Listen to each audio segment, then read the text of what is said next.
ഈ പുതിയ പ്രഭാതത്തിനായി ദൈവത്തെ സ്തുതിക്കുന്നു. രാവിലെ സമയം മർക്കോസിൻ്റെ സുവിശേഷം 6-ാം അധ്യായം അതിൻ്റെ 30 മുതലുള്ള വാക്യങ്ങളിൽ നാം വായിക്കുന്നത്, കർത്താവ് തൻ്റെ അടുക്കിലേക്ക് വന്ന 5000-ൽ പരം പുരുഷന്മാരെ, അതോടൊപ്പം ഉണ്ടായിരുന്ന സ്ത്രീകളെയും കുട്ടികളെയും 5 അപ്പവും 2 മീനും കൊണ്ട് തൃപ്തിപ്പെടുത്തുന്ന ഒരു കർത്താവിനെയാണ്.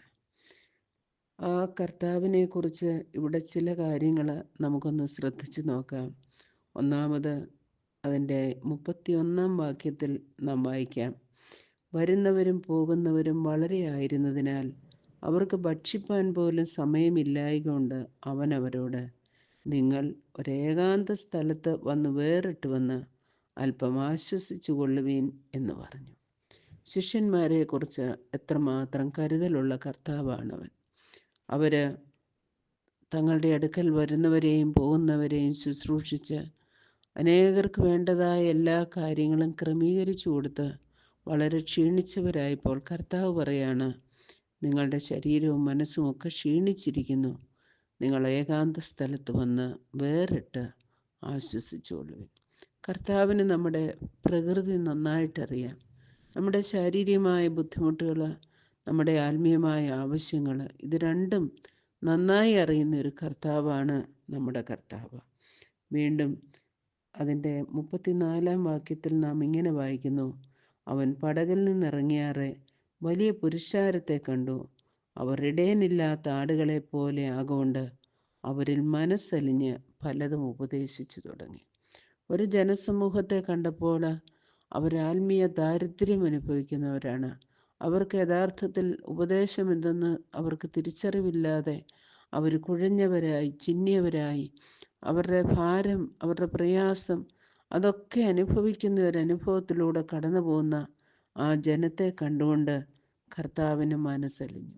കർത്താവ് അവിടെ കൂടിയിരുന്ന് അവരോട് ദൈവവചനം സംസാരിക്കുകയാണ്. കാരണം ഒരു മനുഷ്യൻ്റെ യഥാർത്ഥ പ്രശ്നത്തിൻ്റെ പരിഹാരം ദൈവസന്നിധിയിൽ നിന്ന് ദൈവവചനത്താൽ മാത്രമേ സാധ്യമാകുകയുള്ളൂ. അവർ കുഴഞ്ഞവരാണ്, ചിന്നിയവരാണ്. അവരുടെ പ്രശ്നങ്ങൾക്ക് പരിഹാരം ദൈവസന്നിധിയിൽ മാത്രമാണുള്ളതെന്നുള്ള ആ ബോധ്യം അവർക്ക് കൊടുത്തു. എന്നാൽ അതോടൊപ്പം അവരുടെ ശാരീരികമായ ആവശ്യങ്ങളെ കർത്താവ് മറന്നു കളഞ്ഞില്ല എന്നാണ് അതിൻ്റെ താഴോട്ട് നമ്മൾ വായിക്കുന്നത്. അതിൻ്റെ 41-ാം വാക്യത്തിൽ 41-ാം വാക്യത്തിൽ വായിക്കുന്നത്, അവൻ 5 അപ്പവും 2 മീനും എടുത്ത് സ്വർഗത്തേക്ക് നോക്കി വാഴ്ത്തി അപ്പം നുറുക്കി അവർക്ക് വിളമ്പുവാൻ തൻ്റെ ശിഷ്യന്മാർക്ക് കൊടുത്തു. പുരുഷാരത്തിൻ്റെ ആത്മീയമായ മാനസികമായ ആവശ്യങ്ങളെ പരിഹരിച്ചതിനും അതിന് തൃപ്തി വരുത്തിയതിന് ശേഷം കർത്താവ് ഇവിടെ ഭൗതികമായി അവരുടെ ശരീരത്തിന് വേണ്ടതായ ഭക്ഷണവും നൽകുന്നതാണ് നാം തുടർന്ന് കാണുന്നത്. ശിഷ്യന്മാരെ അത് ഏൽപ്പിക്കുകയാണ്. കർത്താവ് അവരുടെ കയ്യിലുണ്ടായിരുന്നത് വാങ്ങി വാഴ്ത്തി അനുഗ്രഹിച്ച് അവർക്ക് കൊടുത്തിട്ട് അത് പങ്കിട്ട് കൊടുക്കുവാൻ ശിഷ്യന്മാരെ ഏൽപ്പിച്ചു കൊടുക്കുന്നു. ശിഷ്യന്മാർക്കൊരു ഉത്തരവാദിത്വമുണ്ട്. അവർക്ക് ഇത് വർദ്ധിപ്പിക്കുവാൻ കഴിയുകയില്ല. എന്നാൽ ദൈവം വർദ്ധിപ്പിച്ചു കൊടുത്തതിനെ വിളമ്പിക്കൊടുക്കുവാൻ അവർക്ക് സാധ്യമാകും. കർത്താവ് അവരെ കുറിച്ച് അതാണ് ആഗ്രഹിച്ചത്. അതവർ ചെയ്തു. നിരനിരയായി ഇരുത്തി ആ കടന്നു വന്ന ആ ആയിരക്കണക്കിന് പുരുഷാരത്തിന് തൃപ്തിയാകുവോളം ഭക്ഷണം കൊടുക്കുന്ന ഒരു കർത്താവ്. നമ്മുടെ കർത്താവ് എത്ര നല്ലവനാണ്. അവൻ നല്ലവനെന്ന് നമുക്ക് രുചിച്ചറിയുവാൻ കഴിയുന്നുണ്ടോ?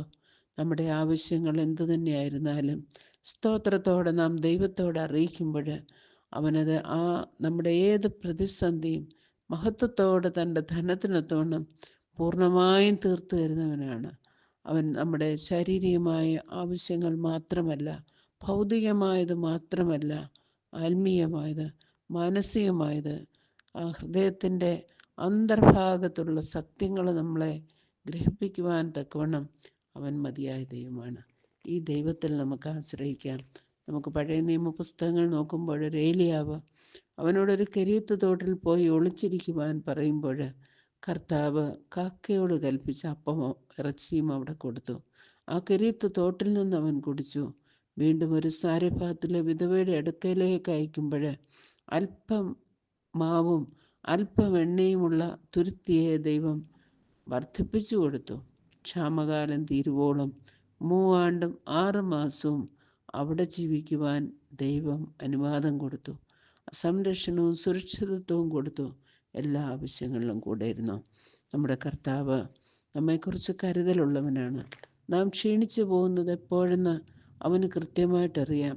നമ്മുടെ ഒന്നുമില്ലായ്മ വാസ്തവമായി ഗ്രഹിക്കുന്നവനായ കർത്താവ്, അവൻ്റെ അടുത്തേക്ക് ചെല്ലാം. അവൻ നമ്മെ പരിപോഷിപ്പിക്കുന്നവനാണ്. അവൻ നമുക്ക് വേണ്ടി കരുതുന്നവനാണ്. ആ കർത്താവിൽ നമുക്ക് പൂർണ്ണമായും ആശ്രയിക്കുന്ന പകൽക്കാലം നമ്മുടെ എല്ലാ ആവശ്യങ്ങൾക്കും, അതേത് തലത്തിലുള്ള ആവശ്യമാണെങ്കിലും അതുമായിട്ട് കർത്താവിൻ്റെ അടുത്തേക്ക് വരുമ്പോൾ അവൻ നമ്മെ പൂർണ്ണമായും തൃപ്തിയോടെ പറഞ്ഞയക്കുന്നത്